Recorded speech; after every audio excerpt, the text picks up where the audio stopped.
Mis abuelos nunca hubieran soñado realizar estudios en este lugar, la ciudad escolar 26 de julio. Sin embargo, Fidel y un grupo de su generación soñaron y decidieron hacer ese sueño realidad, cambiando la historia, asaltando esta, la segunda fortaleza militar más importante de Cuba.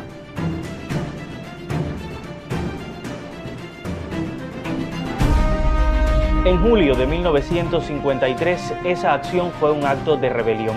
Cuando atacaron en medio del carnaval santiaguero hubo disturbios, luego muchas personas murieron.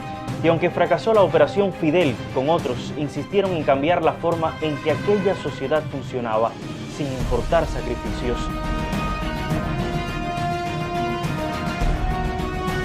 Estos asaltantes eran jóvenes rebeldes, como lo fueron otros antes que ellos, jóvenes que cambiaron a Cuba.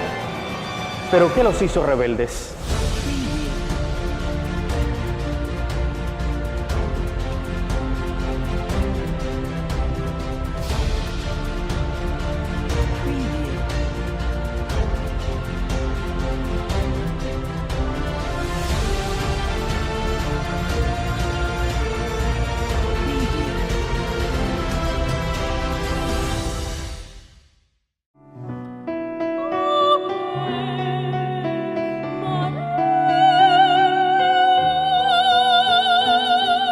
Nuestra búsqueda nos lleva a un poblado ubicado a 12 kilómetros de la ciudad histórica. La convivencia antaño en este lugar de aborígenes, africanos y españoles nos remiten a la iniciación misma de nuestra identidad. Aquí encontramos un monumento que alude al esclavo rebelde. Estamos en El Cobre, referente de nuestra rebeldía. Es este uno de los cerros más visitados del poblado. Aquí hay una especie de misticismo que rememora las primeras sublevaciones de nuestros ancestros. Y la historia es fascinante, pero también dolorosa, porque en estas minas de cobre yacen la sangre de los primeros esclavos africanos. De eso han pasado ya más de 400 años.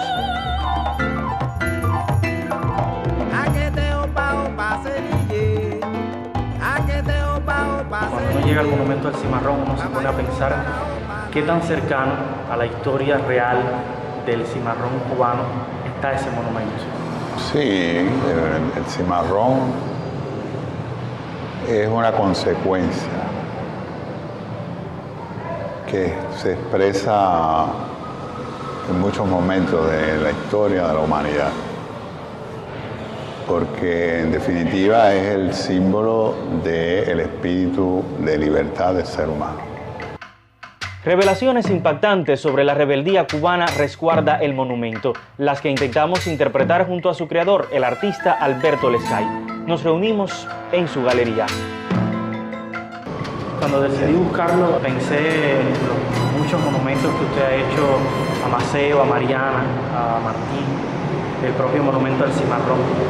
¿Qué tan difícil puede ser captar y transmitir la espiritualidad y la rebeldía de los cubanos? De la rebeldía se puede hablar de muchas maneras. Se puede rebelar uno contra muchas cosas que a veces son subjetivas y que la lucha puede ser mediante un poema bien escrito, mediante un cuadro bien pintado, mediante unas palabras bien dichas, inteligentemente dichas, bellamente dichas.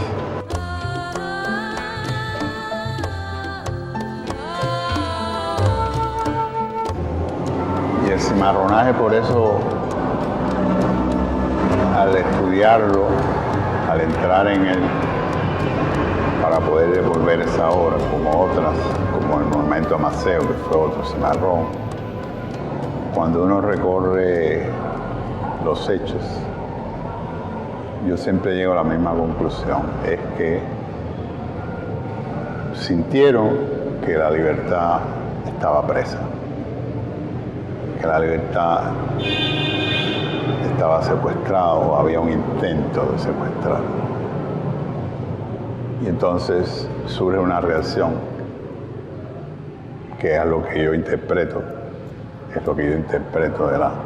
el sentimiento de rebeldía, que es natural, es muy humano.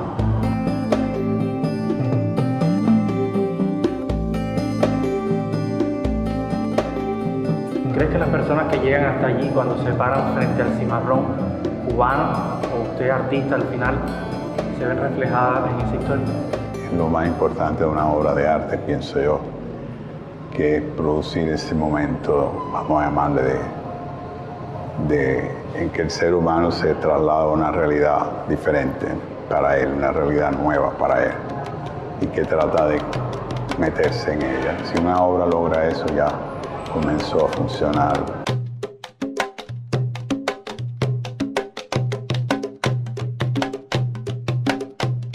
Ese monumento posee además esa gran caldera. Está cargada con energía esclava porque fue manipulada por manos esclavas. Esa caldera es real. Era de cocinar guarapo para hacer azúcar en la etapa de la esclavitud. En esa misma zona, por cierto. Intencionalmente la conseguimos porque yo quería incorporar ese elemento tan fuerte, porque la energía nunca se pierde. La energía está ahí. A veces resulta increíble pensar que sobre esa sangre es sobre la que usted levanta ese monumento. Sí, sin duda, sin duda. El cobre, la mina del cobre,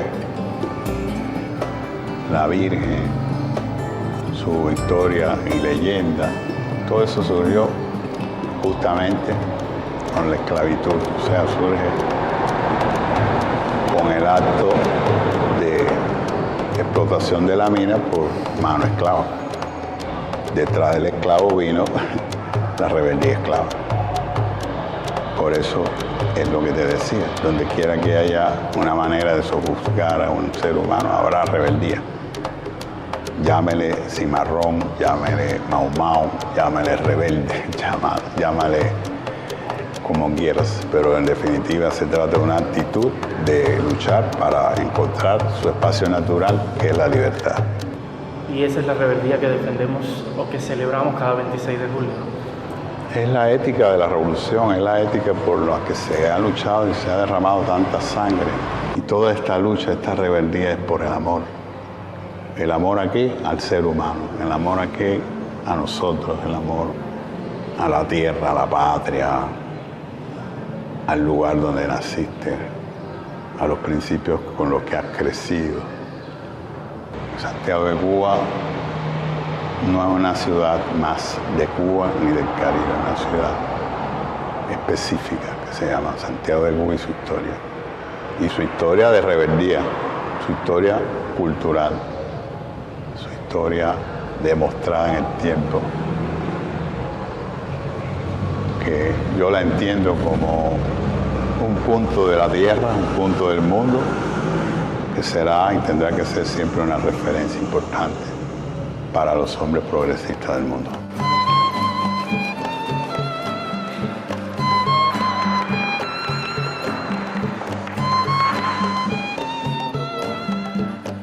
Gracias definitivamente por dejarnos un legado como el cimarrón, como el maceo, como el marfil, como la mariana, para recordarnos lo que en algún momento defendimos y lo que siempre debemos defender. Muchas gracias.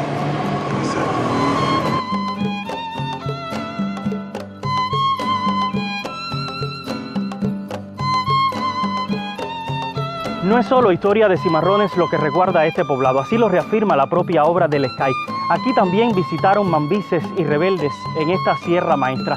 Ello define una tradición de rebeldía en busca de identidad, en busca de independencia. Pero ¿cómo se arraigó? ¿Cuándo comenzó a formar parte de lo que somos? Descubrimientos realizados por la historiadora de la ciudad, Olga Portuondo, responden algunas de estas interrogantes. Buenas. Hola, ¿qué tal? ¿Cómo andas? Desde su estudio en el reparto Sueño ha analizado toda su vida el ser cubano. Por eso hasta allá fuimos. Siéntese.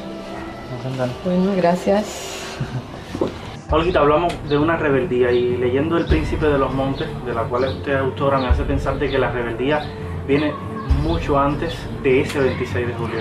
Sí, efectivamente. Bueno, esto se remonta ya desde los mismos orígenes del siglo XVI, XVII, porque si recordamos la forma en que los cobreros de la región de Santiago del Prado se fueron uniendo para combatir a aquellos que los habían sometido, y la necesidad de ellos de su autodeterminación a lo largo del siglo XVII y XVIII, hasta el punto de lograr que España le otorgara la libertad a aquellos que habían sido esclavos traídos del Congo, y que unidos todos lograron, a través de varios siglos y de su lucha denodada, obtener esa independencia y la concesión de su libertad por parte de la propia España en una real cédula que se otorga en 1800. Así que yo creo que esto está vinculado a los orígenes del pueblo de Cuba y específicamente de la región oriental. Es decir, que la rebeldía, el acto de la rebelión en Cuba, sí, forma parte de la idiosincrasia del exactamente. cubano, y ha definido y ha sido una manera de resistir el cubano, ¿no? Sí, claramente, una manera de resistir, porque eso, Dairon, es la forma en que el individuo puede lograr el progreso. ¿Quién es el más rebelde de todos? Carlos Manuel de Céspedes, porque Carlos Manuel de Céspedes, en el momento que proclama el grito de la de Majagua, el 10 de octubre de 1868, hace lo mismo que hará Fidel en 1953, cumplir con el mandato de todo el pueblo de Cuba, de que la única manera que se podía lograr la independencia, ya que se habían probado todas las fórmulas por la vía pacífica, era la de las armas.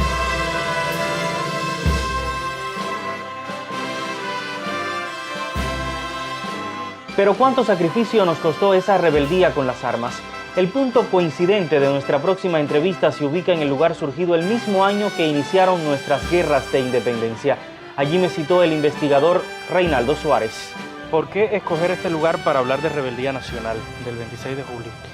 Darion, yo, ahora que me lo preguntas, lo pienso, y quizás en la geografía nacional te sería muy difícil encontrar otro sitio donde encuentres reposando a tantos rebeldes juntos.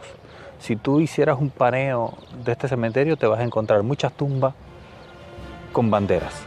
Ahí hay un rebelde reposando, o varios rebeldes, porque en ocasiones son panteones de rebeldes. Pero no significa que todos los rebeldes están aquí. De hecho, muchos rebeldes que debieran estar por razones geográficas, ya sea de su caída o de su origen, en este cementerio no lo están. Aunque hay algunos que vienen de otros territorios. Pero esto es, el cementerio de Santa Ifigenia es una especie de santuario de la rebeldía nacional.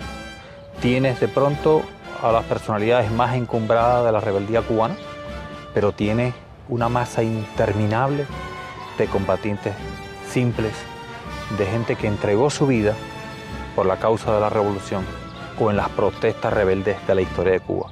Pero te advierto que no están ni por asomo la mitad de los que debieran estar. Aquí no hay ni un solo aborigen, porque el cementerio no existía cuando los aborígenes se sacrificaron en defensa de sus derechos. Aquí no hay ningún negro cimarrón. En principio, esa rebeldía no está. Están las rebeldías asociadas a los procesos de liberación nacional, de la independencia y de la última etapa de la liberación. Pero te insisto que no están todos, entre otras cosas, porque hay otros monumentos o santuarios de los rebeldes, como puede ser en el segundo frente, tercer frente, en otros frentes guerrilleros o en otros cementerios a lo largo y ancho del país. También descansa el héroe nacional José Martí, y ya que estamos hablando del 26 de julio, me hace pensar por qué ese día y no otra fecha, el Día de la Rebeldía Nacional. Bueno, si tú piensas a la Revolución Cubana como un proceso único, evidentemente pudiera ser el Día de la Rebeldía Nacional el 10 de octubre, que es el inicio de la guerra de independencia, etc. Ahora, si tú lo aíslas y te das cuenta de las circunstancias particulares que se dan en la República, cuando se produce el secuestro de la democracia en Cuba, la derogación de la Constitución y la implantación de una tiranía política en Cuba, el hecho que se produzca una reacción revolucionaria, rebelde contra esa dictadura mediante una acción armada y que sea la primera acción armada, marca un hito, un punto de inflexión en la historia. Y en consecuencia, esta acción revolucionaria del 26 de julio va a propiciar que tenga un merecimiento particular en la historia nacional.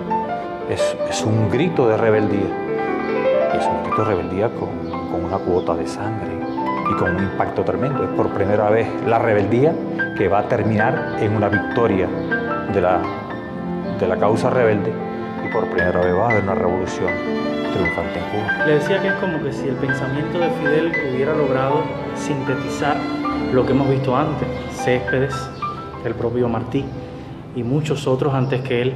Es más o menos eso lo que pensó Fidel en ese momento. ¿Cómo usted lo valoraría? Mira, hay un momento que es extraordinariamente relevante para poder entender esto, y es cuando Fidel es llevado al vivac y lo comienzan a interrogar buscando respuesta a la acción sorpresiva del Moncada, y le tratan de imputar de que detrás de él hay políticos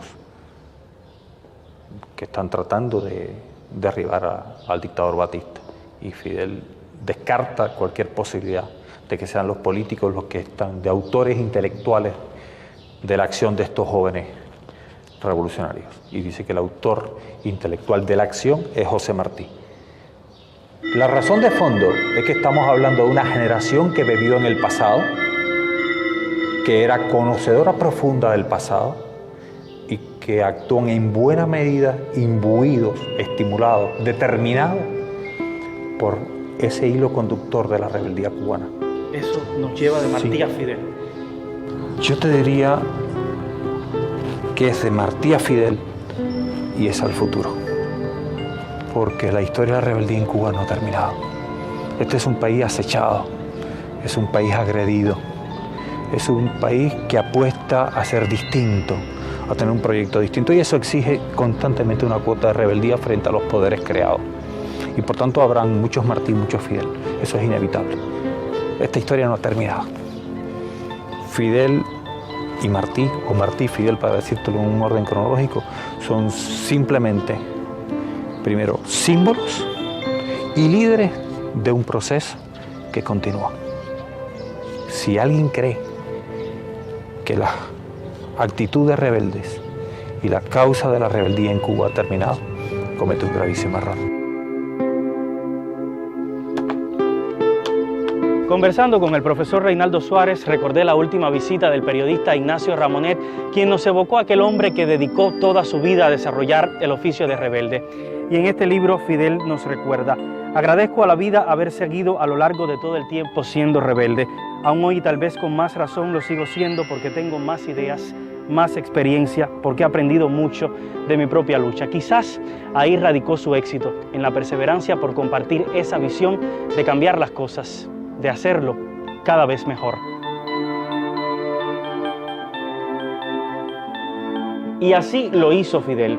Un ejemplo es el municipio costero de Guamá. En aquel lugar transformado con la llegada de rebeldes, buscamos a Segundino. ¿Cómo le va? Este campesino vive justo al lado del Museo de la Plata. Su hija, especialista del sitio, es quien nos conduce hasta el padre. No detuvo su faena ni con la entrevista. Segundino, usted vive en una tierra de rebeldes. ¿Qué representa eso para usted?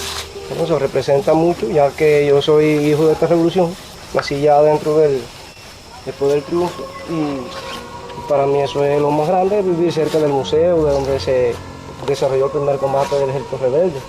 Pero es su hija también. Sí, ella es trabajadora de ahí, y además es otro orgullo que mi hija es trabajadora de ahí del museo. La cosecha de productos varios es un renglón que sostiene nuestra economía. Por eso en estas lomas nunca falta trabajo. Será por eso que es el plátano uno de los mejores del territorio. Y yo también tributo coco, como le decía. Le voy a demostrar ahora cuando venga el muchacho. A ver si hay rápido un coco ahí, cómo se pela. Eso es al lácteo Santiago. ¿Cuántas cosas Sí. se producen además de coco y guineo? ¿Cuántas cosas? Aquí yo produzco melón, cebolla, yuca, calabaza y fruta como guayaba, guanábana, tamarindo, que ya pienso este año empezar a recoger. Y tengo naranja agria, hay limón, hay anón también, así por mandarina en menor escala, y mango, que tengo una plantación de mango ya que va a levantar. ¿Trabaja usted con un equipo de gente o trabaja? No, soy yo solo. ¿Usted solo Yo produce todo eso? Sí, lo que mi familia me ayuda, mi hijo, mi yerno me ayudan, y alguna gente más, vecinos, compañeros de trabajo. A veces la unidad me apoya. Ese es uno de los cocos que va para productos lácteos. Sí. Pélalo ahí, sí. ¿No se cansa Secundino de trabajar? No, que va, todavía soy un hombre relativamente joven. ¿Y los rebeldes no se cansaron? Y esos no se cansaron nunca. Andaban descalzos y por lo menos aquí no nos falta el zapato, no nos falta el recurso. Santiago de Cuba. Coincido en que es una ciudad privilegiada en hechos como el de la generación del centenario, pero fue y es el 26 de julio símbolo de cambio y unidad para toda la isla. Así llegamos a la Plaza de la Revolución Antonio Maceo. Hallamos aquí al intelectual indicado para dar muchas respuestas sobre cubanía. Por suerte, había consultado antes el diario perdido de Carlos Manuel de Céspedes. ¿De dónde cree usted que nos vino la rebeldía a los cubanos? Bueno, eso está metido en la raíz del tiempo, y más aquí, en Santiago de Cuba y en todas las comarcas orientales, donde todavía, cuando se levantó Céspedes el 10 de octubre, estaba viva en la memoria de la gente, y lo estuvo por muchos años después, la leyenda o la historia del fuego de Yara, de la luz de Yara, que evocaba el sacrificio de Atuey, el primer rebelde. Es por eso que yo creo que de esas rebeldías conocidas o desconocidas, que están en la raíz de la identidad y en la fusión de las distintas sangres que forman el pueblo cubano actual, al cubano actual, sin distinción, ni cambio, ni matices, el cubano, está presente ese elemento. Eso, gracias a eso, es que hemos resistido hasta hoy y hemos vencido. Las coincidencias nos ubican en un momento histórico. Desde el público celebro la decisión de la Asamblea Municipal Santiaguera de otorgar a Eusebio Leal la condición de hijo ilustre. Y es que en el oriente, como aparece en el escudo, nace el sol tempranamente. Y en busca de ese sol, de esa luz, redención, naturaleza, prosperidad y cambio, venimos una vez más a Oriente. Justo en ese instante, durante una entrevista no planificada, su lucidez nos esboza un 26 para el futuro. No olvides que la unidad nacional está representada en esa balanza que tiene a toda la isla de Cuba como fiel, y que tiene dos platillos. En un platillo está Martí, el habanero, enterrado en Santa Ifigenia, y en el otro está Maceo, custodiado, el hijo de Santiago, custodiado en La Habana. Esa es la unidad de la nación. Entonces el 26 de julio fue el gran desagravio, fue el guante lanzado al rostro del poder opresor, discriminador, del poder humillante para el pueblo cubano, de la traición a los valores constitucionales, al sentido de la justicia, a la esperanza de la igualdad. Fue borrar la profanación del nombre de Martí en el año de su centenario por aquellos políticos con manos manchadas de sangre y de dinero. Es por eso que el 26 de julio y la figura de Fidel y de Abel, que no era de aquí, y de Renato, que sí lo era, y de todos los que cayeron en el Moncada, fueron el símbolo de esa rebeldía, y por eso el día. Usted en ese momento, y ha hablado de varias circunstancias, usted ha sido un rebelde. Desde mi generación quisiera yo decirlo y reafirmárselo, pero le preguntaría, ¿cuánto haría falta seguir siendo rebelde en el futuro para mantener a Cuba? Hay que seguirlo siendo. Todos los días hay injusticia que reparar, mientras quede una sola, habrá razones. Todos los días quedan cosas que descubrir, héroes que eternizar, admirables heroínas que encomiar.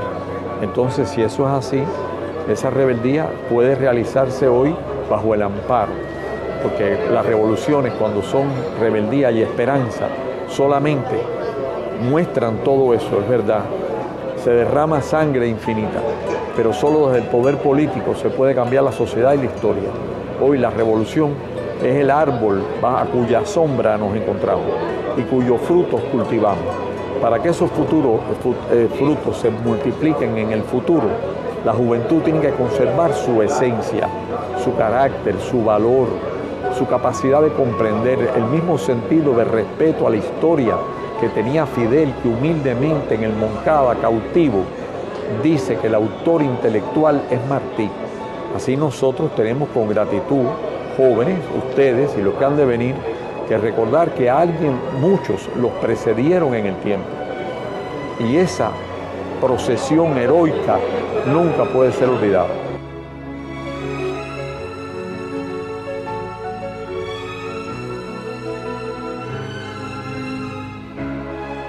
A este lugar entré por primera vez cuando tenía 10 años, en medio de un asalto simbólico de los pioneros. Buscaba en aquel entonces entender mi historia, qué nos hacía genuinos a los cubanos, por qué un grupo de jóvenes decidió tomar las armas para cambiar las cosas de Cuba. Aprendí mucho de las experiencias que encontré. Para lograr un cambio, Cuba necesitó rebelarse y defender su verdad. Como Fidel y otros antes que él, somos un país que desarrolló el oficio de rebelde, pero fue necesario para resistir a todo tipo de obstáculos, crisis, intervenciones, coloniajes. El Moncada fue un cuartel, hoy es una escuela, pero más que todo es un símbolo para recordarnos lo que nos costó llegar a ser esta Cuba auténtica con las realidades que cuenta su gente. El 26 es lo que defendimos desde el 10 de octubre hasta hoy. Luchar por lo que somos valió la pena y creo que siempre lo valdrá.